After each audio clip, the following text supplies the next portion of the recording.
So from Chandigarh offline centre I am back online आपके साथ जुड़ रही हूँ यूट्यूब पे। हरियाणा जी के PYQs हम डिस्कस कर रहे हैं। 10 में से 10 नंबर आपने पक्के लेने हैं। चाहे कोई कितना ही भाई कहे कि हरियाणा जीके से क्वेश्चन नहीं आते, हरियाणा जीके से तो पिछली बार क्वेश्चन नहीं आया, आगे उम्मीद नहीं कर सकते, ऐसा कुछ नहीं है। डायरेक्ट नहीं तो इनडायरेक्ट सही ट्विस्टेड मैनर में क्वेश्चंस आते हैं, पर उस ट्विस्टेड उस स्पाइरल मैनर को आपने स्ट्रेट कैसे करना है वही ट्रिक आपने यहाँ पे सीखनी है। आप कहीं पे भी ज्वाइन कर लो, चंडीगढ़ ऑफलाइन सेंटर ज्वाइन कर सकते हो या ऑनलाइन हमारे सेंटर्स जो है लुधियाना, पटियाला, चंडीगढ़, कहीं से भी आप ज्वाइन कर सकते हो हमारे साथ। Consider the following statements about भूमि और खेड़ा। पहला क्वेश्चन टारगेटेड टॉपिक के लिए, ये जानकारी आपको देने के लिए कि आपने कैसे हिट करने हैं HCS के लिए क्वेश्चंस, उसके लिए मैं क्वेश्चन ले रही हूँ जो कि क्वेश्चन आपका पिछली बार HCS के पेपर में आया था। Consider the following statements about भूमि और खेड़ा। जो लोग हरियाणा कम्युनिटी से हैं या चाहे आप कहीं पे भी रह रहे हो किसी भी मेट्रोपॉलिटन सिटी में, चाहे वो दिल्ली है, चंडीगढ़ है, मुंबई है, या आप जब होम टाउन बैक जाते हो, स्पेसिफिकली हरियाणा पीपल, जिन लोगों को इसके बारे में जरूर पता होगा और जिनको आज नहीं पता है वो आज मेरे थ्रू जान लो।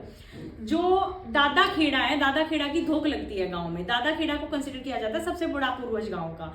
तो वहां से पहली स्टेटमेंट बिल्कुल करेक्ट हो जाती है कि it is the God of the homestead of the village. दादा खेड़ा की बात हो रही है जी। यहाँ पे दिखा देती हूँ, फोटो से याद आ जाएगा। बाकी हरियाणा वाले लोगों को तो पता होगा, कमेंट में फटाफट करके बता सकते हो आप। ये यहाँ पे अगर आप बात कर रहे हैं, दिस इज दादा खेड़ा की बात हो रही है जी। इसकी बात है जो क्वेश्चन में आपसे पूछा गया है। और ये जो बात है यहाँ पे आपसे क्वेश्चन में दिया गया है भूमिया, ठीक है, तो ये आपके भूमिया है। अगर आपको याद आ रहा है नवविवाहित जोड़ा जब नई नई शादी करके गांव में जाते हो धोख मारने के लिए, या कोई बहुत खास ओकेजन आपके होता है, या अमावस हो गई, जो इस तरह से जब धोख लगती है गांव में, जब खेतों में जाके धोख लगाते हो, तो वो इस तरह का स्ट्रक्चर होता है भूमिया। यहाँ पे आप दिया बाती करते हैं, यहाँ पे आप धोख लगाते हैं, चादर चढ़ाते हैं, तो भूमिया है। ये आपके दादा खेड़ा है और यहाँ से क्वेश्चन आपका क्रैक हो रहा है क्योंकि खेड़ा के बारे में बिल्कुल सही statement the, it is the God of the homestead of the village.